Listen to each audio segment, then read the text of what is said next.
Seuls 53% des 18-30 ans ont confiance dans la police, selon la dernière étude d'Opinionway, et 80% jugent que les violences policières sont une réalité.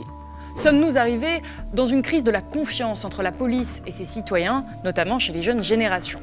Peut-on parler d'une escalade de la violence? Ces violences sont-elles systématiques, systémiques, ou ne sont-elles le fait que de quelques policiers? Pour en parler, nous accueillons Michel Kokorev, sociologue, professeur à l'université Paris 8. Michel Kokorev, bonjour. Bonjour. Vous êtes spécialiste de la vie sociale dans les quartiers populaires et des mouvements sociaux. Vous avez effectué des enquêtes de terrain depuis des années. Vous êtes l'auteur de Violences policières, généalogie d'une violence d'État aux éditions Textuelles. La police, vous la connaissez très bien puisque ça fait 30 ans que vous accompagnez les policiers en mission, que vous les interviewez. Et je voudrais commencer par la première ligne de votre livre. Vous citez ce slogan qu'on entend souvent en manifestation, « Tout le monde déteste la police ». Alors, vous qui avez étudié de très près ces questions, est-ce que tout le monde déteste vraiment la police? Est-ce que l'hostilité à l'égard de la police en France aujourd'hui est majoritaire? Alors, c'est vrai que le livre aurait pu s'appeler « Pourquoi tout le monde déteste la police ?» mais bon, ça aurait été un titre un peu long. Mais au fond, c'est quand même une tentative de réponse à cette question majeure, ce qui est une façon de prendre au sérieux ce slogan qu'on a beaucoup entendu et qui est à considérer en situation, c'est-à-dire que les manifestants, cortège après cortège, semaine après semaine, exposés donc aux violences des forces de l'ordre, eh ben, les ont là. Devant eux, sous la main, ces forces de l'ordre. Et évidemment, c'est tentant d'en faire un ennemi direct, voilà, et en même temps un révélateur. Alors, la nuance voudrait qu'on dise cette police, c'est-à-dire que ces forces de maintien de l'ordre, en associant les gendarmes, ça peut-être on y reviendra, la distinction entre les gendarmes et les policiers. Est-ce que tout le monde déteste la police? Il n'y a pas d'enquête qui le montre. Bon, on a effectivement simplement des sondages, bon, et qui sont évidemment beaucoup utilisés par le ministère de l'Intérieur et on pourrait dire les médias officiels pour renverser la vapeur et au fond considérer que tout le monde aime la police. Hein, oui, tout le monde. C'était 85%, c'est bien ça? Exactement. Il y a notamment un sondage qu'a beaucoup utilisé l'ancien ministre Castaner, bon, et qui considérait que, enfin, qui montrait qu'il y avait 85% des Français qui avaient une image positive de la police. Or, il faut toujours rappeler que c'est pas les Français, c'est un échantillon plus ou moins représentatif. Et deuxièmement, quand on gratte un peu, on s'aperçoit que plus le contact avec la police et les policiers est important et récurrent.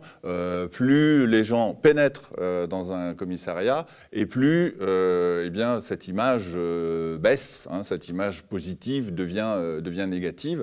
Et effectivement, l'autre donnée sur les jeunes montre aussi que l'image de la police est très faible, l'image positive de la police, en tout cas, est loin d'être majoritaire.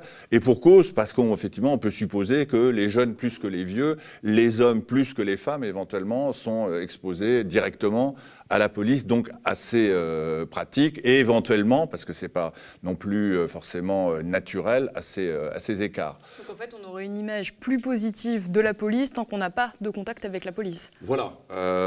Et tant qu'éventuellement les images négatives de la police ne sont pas trop diffusées, montrées. Selon vous, c'est ça qui explique cette différence, en tout cas avec ce sondage d'Opinionway qui explique que finalement les jeunes semblent avoir une image plus négative de la police que les plus âgés. Est-ce que ça s'explique par la diffusion de vidéos comme celle de Michel Zecler notamment? Il y a une question d'expérience, ça c'est sûr. Hein, et encore une fois, c'est ce que montrent aussi toutes les enquêtes qu'a réalisées, par exemple, Sébastien Rocher. Hein. On voit bien qu'effectivement, ce score d'images, au fond, ne nous renseigne pas beaucoup sur ce divorce ou ce fossé qui se creuse entre la population et la police. Parce qu'au fond, s'il y a un problème, effectivement, dire « non, non, tout va bien, 85% aiment la police », ça ne l'explique pas. Donc il y a une question d'expérience.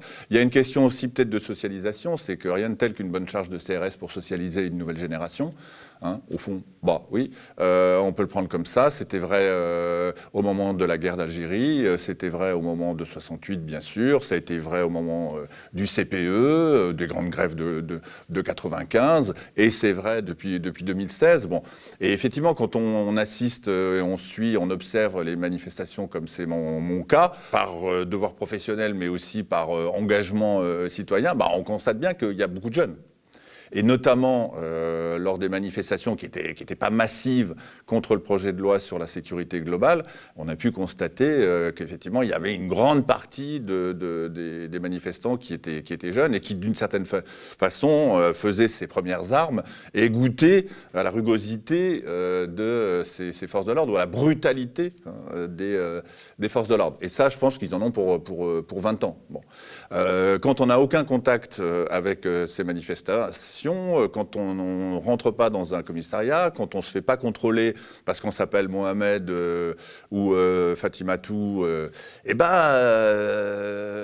on pourrait dire que l'idéologie prend le dessus, pas l'expérience, et éventuellement la police, on en a besoin, c'est un maintien de l'ordre, ou CRS-SS parce qu'on a grandi dans une famille de communistes ou de résistants ou de militants maoïstes, et effectivement là, il y a un problème. Moi, ce qui me semble important, c'est que ce ne sont pas des motivations idéologiques qui orientent l'opinion qu'on a de la police, mais encore une fois, plus l'expérience et l'expérience en situation qui conduit à ce qu'on dénonce les violences policières, les exactions, les tirs de LBD, les yeux crevés, les mains mutilées, mais qu'on n'est pas forcément anti-flic. Bon.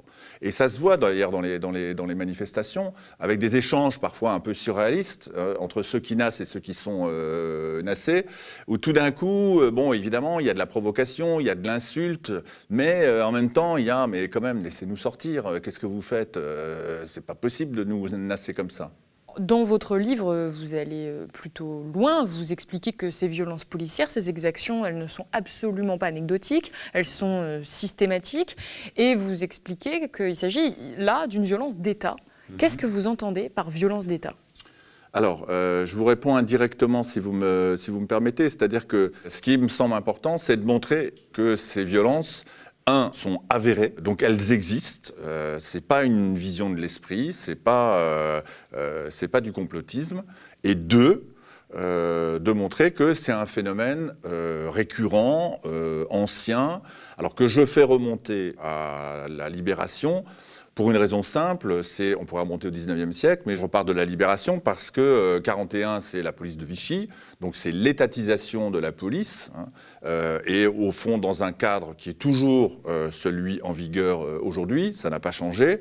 Et puis en même temps, 44, c'est la création des CRS pour justement se distinguer de la police de Vichy, mais qui est particulièrement violente dans la répression des grèves des mineurs en 47 et 48, d'où date d'ailleurs le fameux slogan CRS-SS. Donc je repars de là pour montrer qu'il y a deux choses, c'est qu'il y a effectivement une accumulation de violences policières, mais enfin bon, le 17 octobre 61, c'est pas des violences policières, c'est un massacre d'État, comme ce qui s'est passé en 67 à la Guadeloupe, en mars et en mai, dont on parle assez peu. Jamais dans les livres d'histoire, assez peu dans d'autres livres. Hein. Pourquoi, selon vous, ces épisodes historiques sont importants? Pourquoi il est important d'en parler, selon vous, aujourd'hui? Alors, parce que, d'une part, c'est tu, c'est caché, c'est les pages sombres de l'histoire de France qui sont mises de côté, et ensuite parce que ça renseigne sur la dimension raciale des violences policières. Et c'est aussi la raison pour laquelle je commence à Sétif en 1945, donc dans le contexte du début des guerres d'indépendance et de décolonisation. Bon, c'est qu'on voit bien que les massacres ou les violences, elles visent décoloniser des populations qui sont étrangères ou différentes. Et d'une certaine manière, c'est ça qui va se prolonger et continuer jusqu'à Adama Traoré ou jusqu'à Théo, pour prendre des exemples plus contemporains. Mais je reviens à votre question sur la violence d'État, c'est que donc ce qui est intéressant, c'est de montrer que, un, les violences sont systémiques, deux, qu'elles ne sont pas anciennes mais constituent un phénomène historique, et trois, qu'elles constituent effectivement une matrice d'État, hein, c'est-à-dire que qui est le pilote dans l'avion ? le pilote dans l'avion, c'est le politique. C'est le président, le Premier ministre, le ministre de l'Intérieur, c'est le préfet, c'est les directions. Bon. Et donc, si massacre il y a, par exemple à Charonne, on pourrait prendre cet exemple-là, ou dans certaines manifestations, ou dans les quartiers populaires qui donnent lieu à des émeutes de façon régulière, c'est parce qu'il y a une volonté politique, parce qu'il y a des ordres, parce qu'il y a une stratégie qui consiste, par exemple, à occuper les territoires perdus de la République et remettre du bleu, remettre de l'uniforme pour rétablir l'ordre. Donc les violences policières, au fond, sont le symptôme d'une matrice anthropologique, historique, que j'appelle violence d'État, et qui se caractérise par la récurrence de ces pratiques violentes, par le fait qu'elles sont couvertes par la hiérarchie jusqu'en haut, et troisièmement, qu'elle bénéficie d'une culture de l'impunité. Bon. Et donc, à partir du moment où on établit une série et on dit, déjà en 1945, déjà en 1953, le 14 juillet, déjà en 1961, le 17 octobre, en 1962, le 8 février, déjà en 1968, déjà, ou encore avec Rémi Fraisse, toujours, les auteurs des violences supposées du côté des forces de l'ordre ne sont pas inquiétés, sont couvertes et bénéficient d'une espèce de culture de l'impunité. Bon, dans ce cas-là, on est renvoyé à une explication plutôt de type systémique ou structural que à une explication de type comportemental ou comportementaliste, où il y aurait des mauvais policiers, où il y aurait des brebis galeuses, où il y aurait des pommes pourries, où il y aurait en gros des dysfonctionnements. Or, ce qui me semble important de montrer, c'est que ce à quoi on assiste aujourd'hui avec ces violences policières ne relève pas du tout de dysfonctionnement ou d'erreurs humaines, mais encore une fois, d'une politique qui est orientée par une stratégie et qui débouche sur des tactiques de maintien de l'ordre sur le terrain. Et donc là, ça change un peu tout parce que ce n'est pas des mesurettes qui permettraient de renverser la tendance, qui permettraient de lutter contre les violences policières. Bon, évidemment, ça serait mieux que les policiers n'utilisent pas les clés d'étranglement parce que ces clés d'étranglement sont mortelles en France et aux États-Unis, on l'a vu avec George Floyd. Bon. Mais pour autant, est-ce que vraiment c'est pas un peu se moquer du monde que de considérer qu'on va réformer la police en interdisant certains gestes techniques, si mortels soient-ils ? Il faut considérer les choses de façon beaucoup plus large. Et par exemple, si on considère que l'instance qui régule les policiers, l'IGPN, est une instance qui est à la fois juge et partie, alors quand on demande, quand des voix se font entendre pour demander l'indépendance ou l'autonomie, en tout cas l'indépendance de cette instance, à commencer par le fait qu'éventuellement son directeur ne serait pas un policier, là, les hauts cris, tout le monde se dit non, mais quand même, c'est pas possible, enfin bon.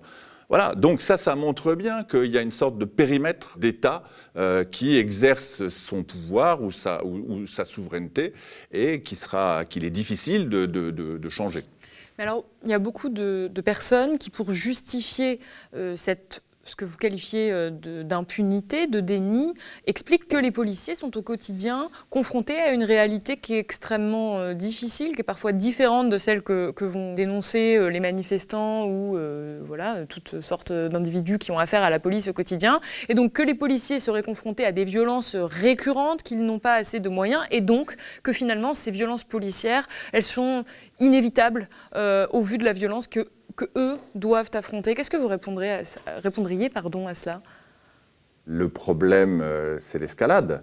C'est-à-dire que plus on a affaire à des policiers qui sont protégés, armés et envoyés au contact, et plus en face, eh bien, les gens s'équipent aussi, éventuellement s'arment, deviennent des black blocs invisibles et masqués, et qui adoptent des tactiques offensives. Bon. Et plus ces tactiques sont offensives, et évidemment, plus la réaction de la police va être aussi brutale ou rugueuse. Donc le problème, c'est comment on enraye l'escalade, ou comment on produit des gestes d'apaisement. Donc ce que vous établissez dans votre livre, c'est que vous dressez une généalogie, comme son titre l'indique, des violences policières depuis la Seconde Guerre mondiale, dans leurs différents aspects, et vous revenez notamment sur l'épisode de mai 68, notamment la nuit des barricades. Et alors il y a un élément qui m'a vraiment frappé, c'est que vous expliquez que la répression a donc été très violente et que immédiatement, l'ensemble des médias en France semblent avoir dénoncé ces violences policières. Vous citez Le Monde, Paris Match, RTL et même Europe 1 qui sont qualifiés à l'époque par le pouvoir en place de radio émeute. Aujourd'hui, ça paraît presque impensable que les médias se dénoncent et prennent parti comme ça du côté des manifestants suite à des violences policières. Et on le voit tout simplement avec le temps de réaction qu'ont eu la plupart des médias suite aux violences commises par les policiers contre les Gilets jaunes. Comment vous expliquez ce changement de posture des médias ? Je ne suis pas sûr que ce soit un changement de posture. Mais le fait est, premièrement, et c'est ça le but de cette histoire, parce qu'au fond, par généalogie, j'entends une histoire du présent, hein, pour reprendre les termes de Foucault. Donc c'est montrer comment l'histoire oriente notre présent.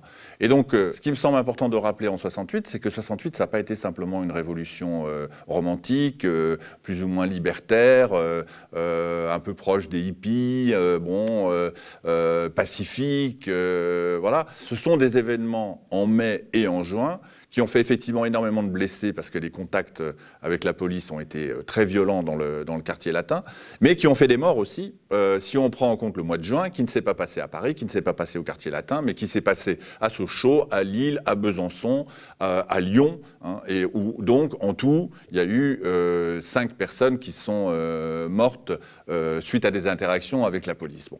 Alors ça c'est le contexte un peu général. Alors bon, le contexte médiatique, c'est l'ORTF, hein, c'est la voix de son maître, c'est une espèce de monopole de l'information. Et effectivement, l'irruption de l'événement, on pourrait dire aujourd'hui sa viralité, hein, fait qu'il électrise et les participants et ceux qui sont censés rendre compte de l'événement. Et donc, bon, moi j'avais même pas 10 ans à l'époque, mais j'ai quand même des souvenirs, des commentaires enflammés de Robert Chapat, qui deviendra après un grand commentateur sportif, donc on imagine un peu le style, des scènes de barricades rue Gay-Lussac le 3 mai. Bon, il l'a payé cher puisque on l'a mis sur la touche. Bon, et le retour de l'ordre a consisté aussi à bâillonner ces journalistes un peu intrépides qui n'ont pas de devoir de réserve et d'une certaine manière à rétablir une sorte de maîtrise sur l'information et la communication. Donc c'est pour ça que je doute un peu sur le terme de changement, c'est il s'est passé quelque chose à un moment, mais qui a peu duré et avant que s'installe à nouveau le rouleau compresseur de l'information. Alors, comparer par rapport à aujourd'hui, c'est un exercice difficile parce que, je l'ai dit, à l'époque, il y avait une chaîne, on ne parlait même pas de paysage audiovisuel français. Bon, aujourd'hui, on compte plus en chaîne, on compte en site, on compte... Bon. Donc on est dans l'ère de l'abondance, de la démultiplication des supports. Bon.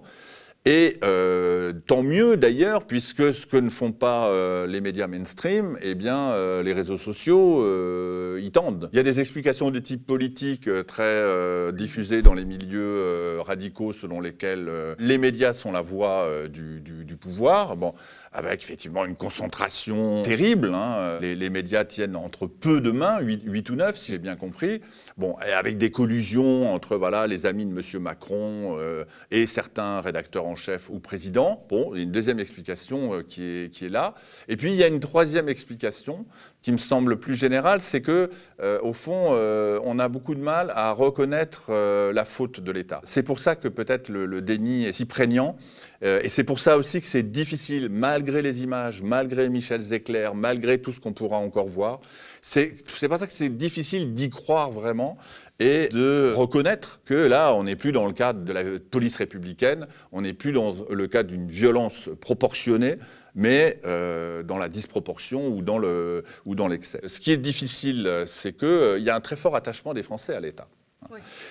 Parce que l'État, c'est tout. l'État, il est garant des valeurs universelles, liberté, égalité, fraternité. L'État, c'est aussi un idéal de justice. Aujourd'hui, l'État, c'est le rempart contre le désastre, contre la pandémie. Bon. Et donc, il y a une demande d'État. On se tourne vers l'État.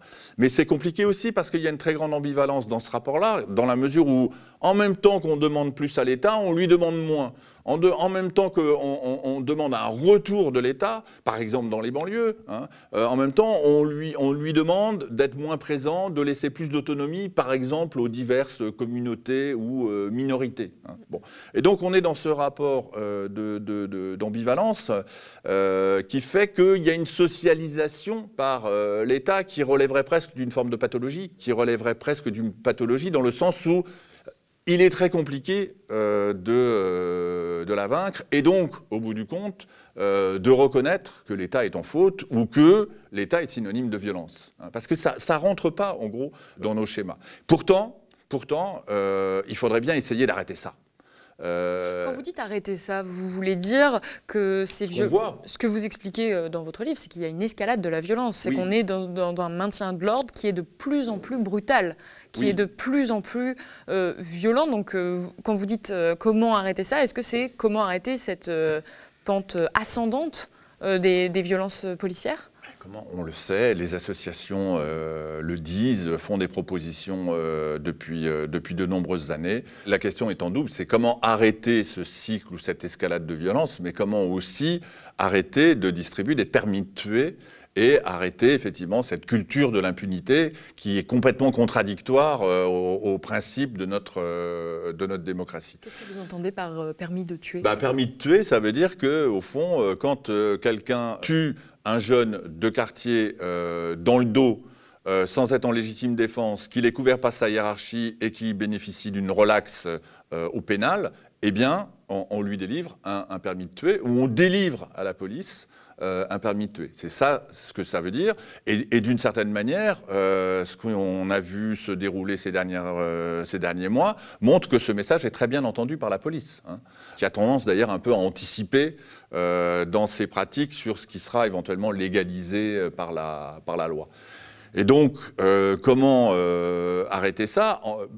Déjà en prenant conscience du diagnostic qu'on peut faire sur les violences policières, sur leur caractère récurrent, bon, et à la limite qu'on ne dise pas que ça émane d'une violence d'État, peut-être que c'est pas l'essentiel, hein, tant pis pour ma thèse, mais au moins qu'on prenne conscience de la réalité de ces faits et que par rapport à cette réalité, on ne se livre pas à des opérations de communication qui sont vraiment ridicules et dont peu de gens, même, je pense, sont dupes aujourd'hui, type le Beauvau de la sécurité, mais qu'on s'attaque au dossier de la formation, on s'attaque au dossier du maintien de l'ordre par des non-spécialistes de maintien de l'ordre, qu'on s'attaque aux techniques dont disposent les policiers pour établir un contact avec la population. La technique, c'est très simple. La seule qu'on a, c'est le contrôle d'identité. Et on pourrait considérer que tant que les policiers n'auront à leur disposition que cet outil du contrôle d'identité pour entrer en relation avec la population, eh bien, on sera toujours là à pleurer et à regretter des violences, des mutilés ou des morts. Et c'est ce qui se passe notamment dans d'autres pays où, par exemple comme l'Allemagne, pour la reciter, mais aussi l'Angleterre, où il y a une palette plus grande d'outils qui sont mis à la disposition des fonctionnaires. Comment arrêter ça aussi et comment arrêter cette culture de l'impunité en rendant les instances de contrôle indépendantes. Bon. Alors là, vous touchez à plusieurs points qui sont extrêmement sensibles et qui rejoignent un même point qui est un point politique. C'est un choix politique de réformer les différents éléments que vous évoquez. Il semble évident que ce n'est absolument pas la direction qu'est en train de prendre le gouvernement d'Emmanuel Macron, notamment avec la loi de sécurité globale qui a fait grand bruit pour son article 24, mais aussi pour d'autres articles qui donnent plus de pouvoir à la police sans en réformer des points fondamentaux comme la formation notamment. Et alors dans votre livre, vous évoquez justement l'arsenal juridique qui est mis en place juste après mai 68, donc c'est en 1970, avec une loi anti-casseurs en juin de 1970 qui rappelle la loi anti-casseurs qui a été votée en 2019, et également une loi contre la consommation de stupéfiants en décembre 1970. Et on ne peut pas s'empêcher de faire le parallèle avec la situation politique actuelle, puisque Gérald Darmanin est en train de mener une politique qui, en tout cas dans les mots, est extrêmement similaire. Selon vous, est-ce que ces deux périodes se ressemblent? En tout cas, on y fait beaucoup allusion aujourd'hui à cette période des années 68, hein, c'est-à-dire les années 68, c'est 68 et après. Il y a une sorte de retour du refoulé, comme il y a un retour du refoulé colonial, d'ailleurs, par exemple autour de la guerre d'Algérie, mais pas seulement. Et donc, comment on y revient? Bon, bah, en constatant que jamais le niveau de violence que l'on a constaté ces dernières années avec les Gilets jaunes n'avait été aussi élevé. Même en mai 68. Et sans précédent depuis 68. Alors, on peut se perdre dans les chiffres, parce qu'on sait que les chiffres, bon, sont pas... moi, j'ai pas la religion des chiffres. On sait qu'ils peuvent être truqués, ils sont pas toujours contrôlables. Et notamment, l'appareil statistique d'État était peut-être pas aussi perfectionné dans les années 60 qu'aujourd'hui. Bon, mais quand même, il y a une chose qui est sûre, c'est que s'il y a eu 5 morts en juin 68, il n'y a pas eu 5 mains arrachées et 22 mutilés. Bon, et ça, c'est des chiffres terribles.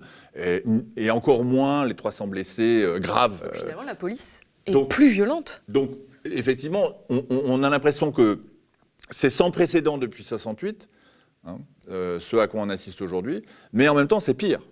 Et est-ce que c'est normal que ça soit pire? Ben évidemment, parce qu'il suffit de voir comment les policiers étaient équipés en 68, hein, que ce soit bon, les simples policiers, les CRS ou les gardes mobiles.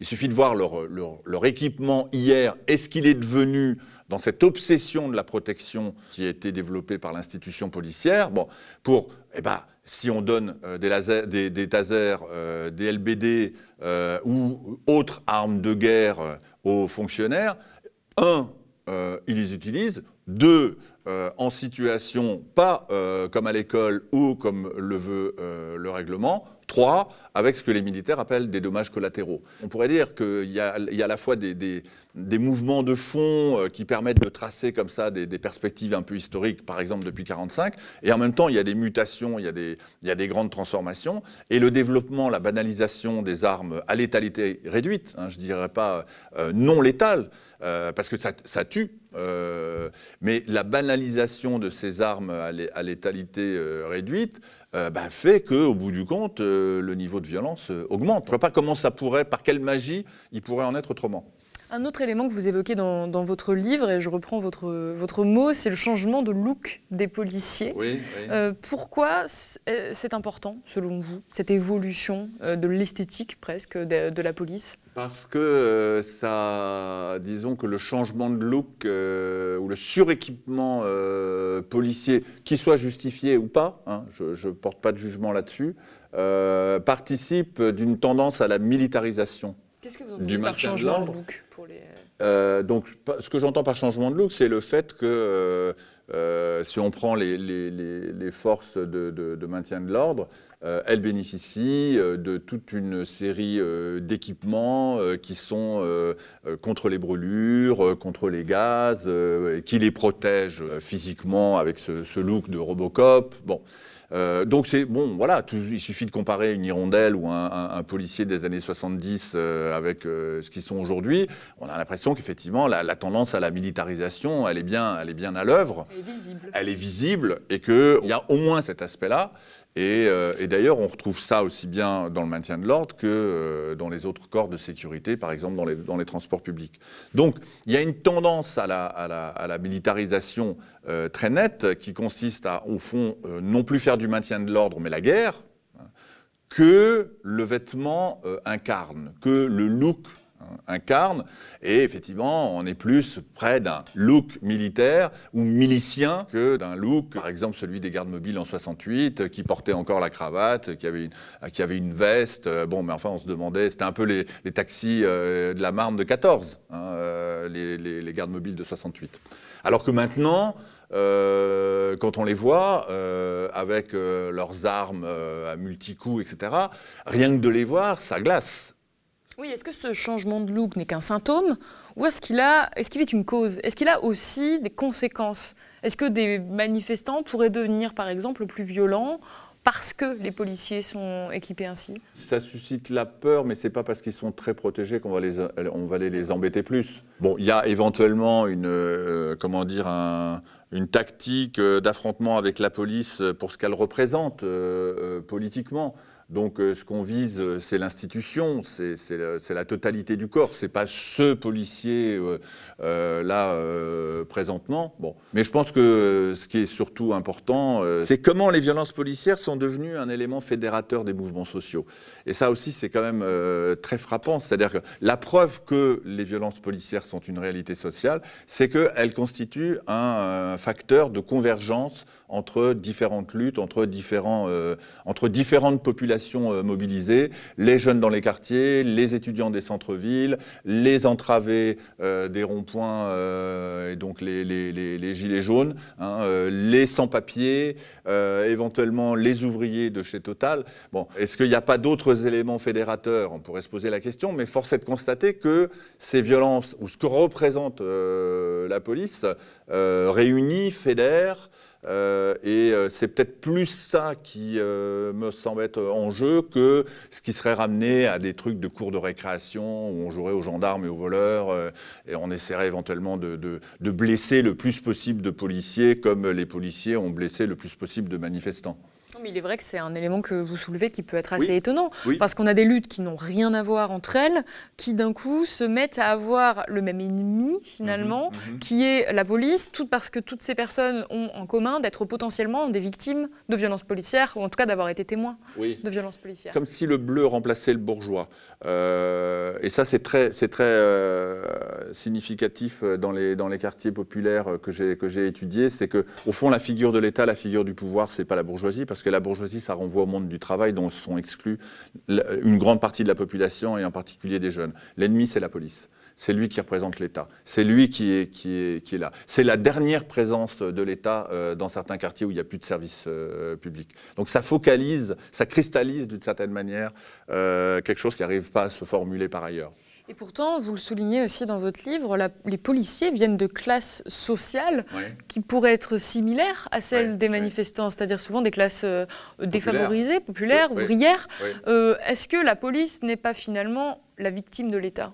On voit bien qu'une tactique récurrente de la part de l'institution policière, c'est de présenter les auteurs de violences comme des victimes. Donc ça, c'est vraiment une tactique qui consiste à inverser la charge de la responsabilité. Non, ce n'est pas le fonctionnaire qui ne maîtrise pas une interaction lorsqu'il fait un contrôle d'identité. Ce n'est pas lui qui parle mal, ce n'est pas lui qui est raciste. Non, c'est le jeune. Et donc, c'est pour ça qu'on va le poursuivre pour outrage et rébellion. Et ça sera couvert par la hiérarchie. Bien, écoutez, merci beaucoup. C'est la fin de cet entretien. Merci à vous. Je rappelle que votre livre « Violences policières, généalogie d'une violence d'État » est disponible aux éditions Textuelles. Si vous avez apprécié cet entretien, n'hésitez pas à le partager sur les réseaux sociaux. Et si vous appréciez notre travail aux médias, devenez sociaux.